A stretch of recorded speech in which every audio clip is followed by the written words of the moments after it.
2025 May 23 വെള്ളിയാഴ്ച അപര ഏകാദശിയാണ്. ഈ ഏകാദശിയെ അജല ഏകാദശി എന്നും പറയാറുണ്ട്. മറ്റ് ഏകാദശികളെ പോലെ അപര ഏകാദശിയും വിഷ്ണുപ്രീതിക്കായും പാപശാന്തിക്കായും അനുഷ്ഠിക്കുന്ന വ്രതമാണ്. അപര എന്നാൽ വളരെയധികം അല്ലെങ്കിൽ പരിധിയില്ലാത്ത എന്നെല്ലാം അർത്ഥമുണ്ട്. അതുകൊണ്ട് തന്നെ ഈ ഏകാദശി അനുഷ്ഠിക്കുന്ന ഭക്തർക്ക് വിഷ്ണു ഭഗവാൻ അപാരമായ ധനവും കീർത്തിയും പുണ്യവും നൽകി അനുഗ്രഹിക്കുന്നു. ഈ ഏകാദശി നോൽക്കുന്നവർക്ക് കൊടും പാപങ്ങളിൽ നിന്ന് പോലും മോചനം ലഭിക്കുന്നു. സ്വർണം, ഗോക്കൾ, കുതിര, ആന എന്നിവ ദാനം കൊടുത്താൽ ലഭിക്കുന്ന പുണ്യത്തിന് സമമാണ് അപര ഏകാദശി അനുഷ്ഠിക്കുന്ന ഭക്തനും ലഭിക്കുന്നത്.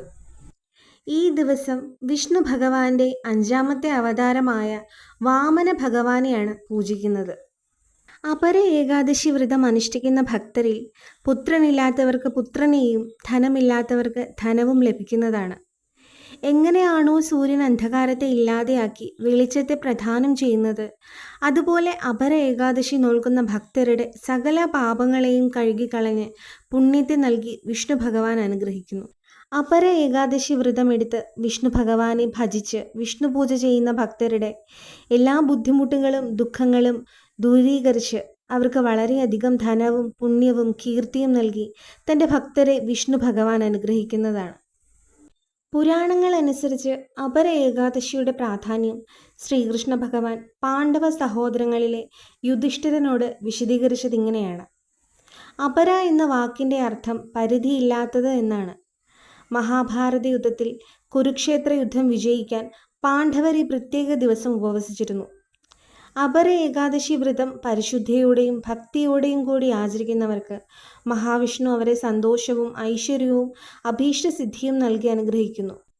2025 മെയ് 23 വെള്ളിയാഴ്ച ഏകാദശി തിഥി ആരംഭിക്കുന്നത് മെയ് 23 പുലർച്ചെ 1:12 ഏകാദശി തിഥി അവസാനിക്കുന്നത് മെയ് 23 രാത്രി 10:30 പാരണ സമയം മെയ് 24 പുലർച്ചെ 5:46 രാവിലെ 8:25 മറ്റെല്ലാ ഏകാദശിയും അനുഷ്ഠിക്കുന്നത് പോലെ ചോറും അരി കൊണ്ടുള്ള പദാർത്ഥങ്ങളും ഉപേക്ഷിക്കേണ്ടതാണ്.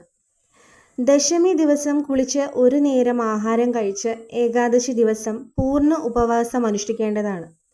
പൂർണ്ണ ഉപവാസം സാധ്യമല്ലാത്തവർക്ക് പാലും പഴങ്ങളും കഴിക്കാവുന്നതാണ്. പിറ്റേ ദിവസം വിഷ്ണു ക്ഷേത്രത്തിൽ പോയി പ്രാർത്ഥിച്ചതിന് ശേഷം ഭക്ഷണം കഴിക്കാവുന്നതാണ്. മഹാവിഷ്ണുവിൻ്റെ വിഗ്രഹമോ ചിത്രമോ സ്ഥാപിച്ച് നെയ്വിളക്ക് കത്തിച്ച് പ്രാർത്ഥിക്കാം. പുഷ്പങ്ങളും ഫലങ്ങളും നൈവേദ്യങ്ങളും ഒക്കെ സമർപ്പിക്കുകയും ആവാം. ഈ ദിവസം പക്ഷിമൃഗാദികൾക്കും ഭക്ഷണം നൽകാവുന്നതാണ്. ഭക്തിയാണ് പ്രധാനം. ഇന്നേ ദിവസം എണ്ണ തേച്ച് കുളിക്കരുത്. പകൽ ഉറങ്ങാനും പാടില്ല. പ്രഭാത സ്നാനത്തിന് ശേഷം ഭഗവാനെ ധ്യാനിക്കുകയും വിഷ്ണു ഗായത്രി ജപിക്കുകയും ചെയ്യാം. സാധിക്കുമെങ്കിൽ വിഷ്ണു ക്ഷേത്ര ദർശനം നടത്തി നെയ്വിളക്ക് സമർപ്പിച്ച് അച്യുതായ നമ, അനന്തായ നമ, ഗോവിന്ദായ നമ എന്ന നാമത്രയം ജപിക്കുന്നത് രോഗദുരിതങ്ങൾ അകലാൻ സഹായകമാകും. അന്നേ ദിവസം മുഴുവൻ അന്യചിന്തകൾ ഒന്നും ഇടം നൽകാതെ തെളിഞ്ഞ മനസ്സോടെ ഭഗവാനെ പ്രകീർത്തിക്കുന്ന നാമങ്ങൾ ജപിക്കുക. ഏകാദശി ദിവസം മൗനാചരണം വളരെ നല്ലതാണ്. വിഷ്ണു സഹസ്രനാമം ചൊല്ലുന്നത് വളരെ ഉത്തമവുമാണ്. കഴുകി വൃത്തിയാക്കിയ വെളുത്ത വസ്ത്രങ്ങൾ ധരിക്കുക. തുളസി നനയ്ക്കുകയും തുളസിത്തറയ്ക്ക് 3 പ്രദക്ഷിണം വയ്ക്കുകയും ചെയ്യുക. ഭാഗവതം, നാരായണീയം, ഭഗവത്ഗീത എന്നീ ഗ്രന്ഥങ്ങൾ പാരായണം ചെയ്യുകയോ ശ്രവിക്കുകയോ ചെയ്യുക. ഏകാദശിയുടെ പിറ്റേന്ന് ദ്വാദശി ദിവസം ഹരിവാസര സമയത്തിന് ശേഷം മലരും തുളസി ഇലയും ഇട്ട തീർത്ഥം സേവിച്ച് പാരണ വിടാവുന്നതാണ്. ഏകാദശി വ്രതകാലയളവിലെ ഏറ്റവും പ്രധാനപ്പെട്ട മുഹൂർത്തമാണ് ഹരിവാസര സമയം. ഏകാദശിയുടെ ഒടുവിലത്തെ 15 നാഴികയും ദ്വാദശിയുടെ ആദ്യത്തെ 15 നാഴികയും കൂടിയ 30 നാഴിക, അതായത് 12 മണിക്കൂർ സമയമാണിത്. ഈ സമയത്ത് അഖണ്ഡ നാമജപം ചെയ്യുന്നത് ഏറ്റവും ഗുണകരമാണെന്ന് വിശ്വാസമുണ്ട്. ഭഗവത് സാന്നിധ്യം ഏറ്റവും കൂടുതലായുള്ള ഹരിവാസര സമയത്ത് പൂർണ്ണ ഉപവാസം അനുഷ്ഠിക്കുന്നത് അത്യുത്തമമാണ്. അപര ഏകാദശി ദിവസം നിർബന്ധമായും അഷ്ടാക്ഷരമായ ഓം നമോ നാരായണായ ജപിക്കേണ്ടതാണ്. ഓം നമോ ഭഗവതേ വാസുദേവായ, ഹരി ഓം നമോ നാരായണായ, ശ്രീകൃഷ്ണ ഗോവിന്ദ ഹരേ മുരാരി, ഹേ നാഥ നാരായണ വാസുദേവ. അച്യുതം കേശവം കൃഷ്ണ ദാമോദരം രാമനാരായണം ജാനകീ വല്ലഭം. ഹരേ രാമ രാമ രാമ ഹരേ ഹരേ, ഹരേ കൃഷ്ണ കൃഷ്ണ കൃഷ്ണ ഹരേ ഹരേ എന്നീ നാമങ്ങളും ജപിക്കേണ്ടതാണ്. അതുകൊണ്ട് തന്നെ ഈ അപര ഏകാദശി ദിവസം എല്ലാവരും വിഷ്ണു ഭഗവാനെ മനസ്സറിഞ്ഞ് ഭജിക്കൂ.